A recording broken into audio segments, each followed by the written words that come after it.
sihat wal afiyah dan juga panjang umur. Paling besar adalah nikmat iman dan Islam. Sehingga malam yang mulia ini kita semua bisa berkumpul bermuajah bersilaturahim dalam rangka beribadah kepada Allah Subhanahu wa taala.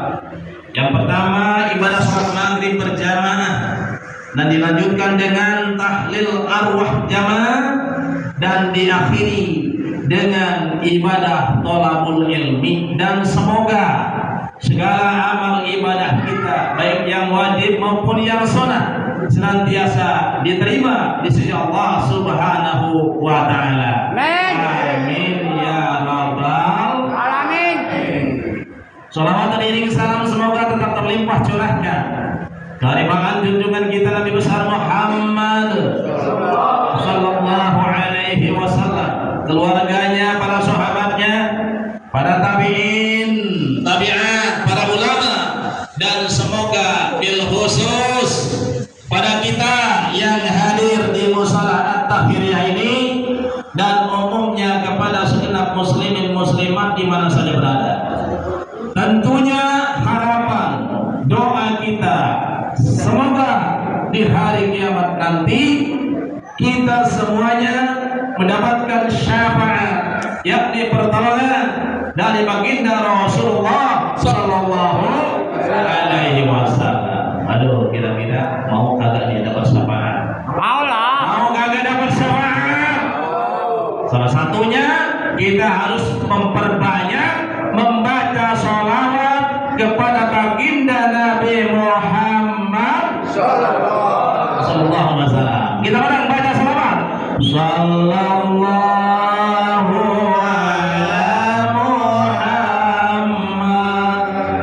sallallahu alaihi wasallam.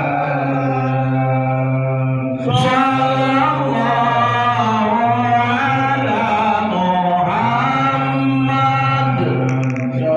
ala Muhammad sallallahu alaihi wasallam. Sekali lagi. Sallallahu ala Muhammad sallallahu alaihi wasallam. Sallallahu ala Muhammad sallallahu alaihi wasallam. Allahumma salli wa sallim wa barik alaihi. Hadirin rahimakumullah, pada kesempatan kali ini saya akan memulai kajian kita daripada kitab Qadrul Ghuais, matanya karya Abdul Aziz As-Samarqandi, disyarahi oleh Syekh Nawawi Al-Bantani. Di sana dijelaskan bahwasanya ada kalimat faidatun. Ini adalah suatu faidah, suatu kegunaan. Kalimat selanjutnya mantaroka arba'a kalimatin kamula imanuhu, yang artinya barang siapa yang meninggalkan 4 kalimat, artinya tidak pernah diucapkannya selama hidupnya, maka kamula imanuhu, imannya berarti sempurna. Ya, setiap orang yang tidak pernah mengucapkan 4 kalimat yang akan dibahas nanti satu persatu, maka tandanya orang itu imannya sempurna. Insya Allah. Ya, kata Syekh Nawawi, yang pertama adalah kalimat aina, bahasa Arab ya. Yang kedua kaifa. Yang ketiga mata. Yang keempat kam. Ya, apa enggak? Apa tidak? Apa bu? Yang pertama ulangi. Yang pertama adalah aina. Yang kedua kaifa. Salah. Yang ketiga mata. Bukan mata kita, bukan. Di mata bahasa Arab. Yang keempat kam. Udah hebat ya dalam semua nih. Insya Allah kita bahas satu persatu. Nah, yang pertama tadi apa? Aina. Bahasa kitanya apa aina? Aina. Bahasa Jawanya ningendi ya. Bahasa Indonesianya di mana? Kamu di mana? Siapa yang di mana? Allah. Di mana Allah? Bagaimana Allah? Kapan adanya Allah? Allah berapa?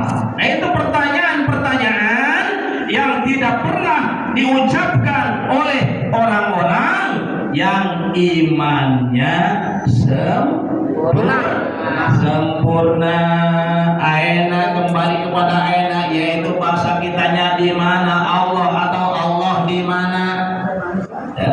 Kalau ada pertanyaan seperti ini, Allah di mana, Allah bagaimana, berapa Allah, kapan adanya Allah, wajib dijawab tidak? Wajib dijawab tidak? Wajib dijawab kalau kita bisa. Ya. Kalau kita mampu menjawabnya. Tapi kalau tidak mampu menjawabnya, jangan coba-coba. Kenapa? Takut salah, takut sesat dan menyesatkan. Itu kan bahaya.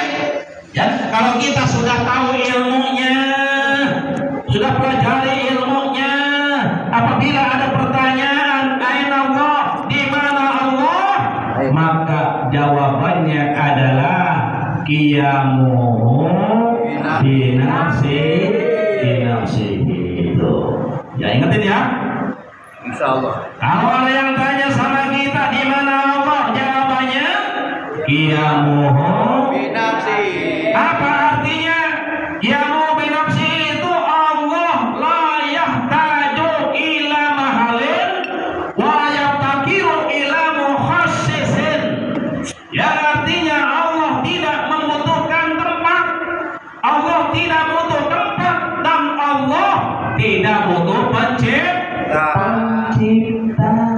Tapi sebaliknya Allah adalah Sang Maha Pencipta, dan sebaliknya semua makhluk adalah butuh kepada Allah. Dalilnya apa? Al-Quran. Wa antumul fuqara'u ila Allah.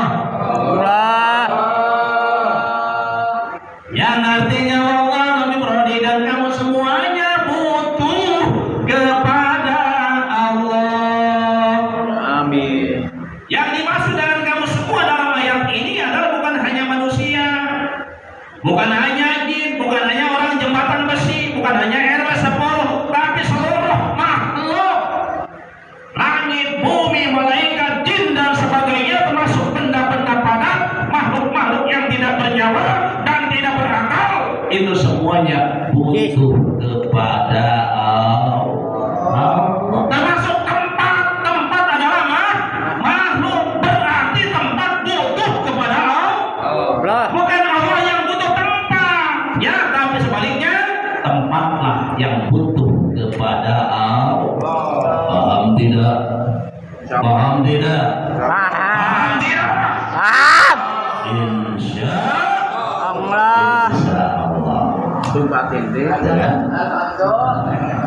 Yang kedua adalah kaifa. Kaifa juga bahasa Arab.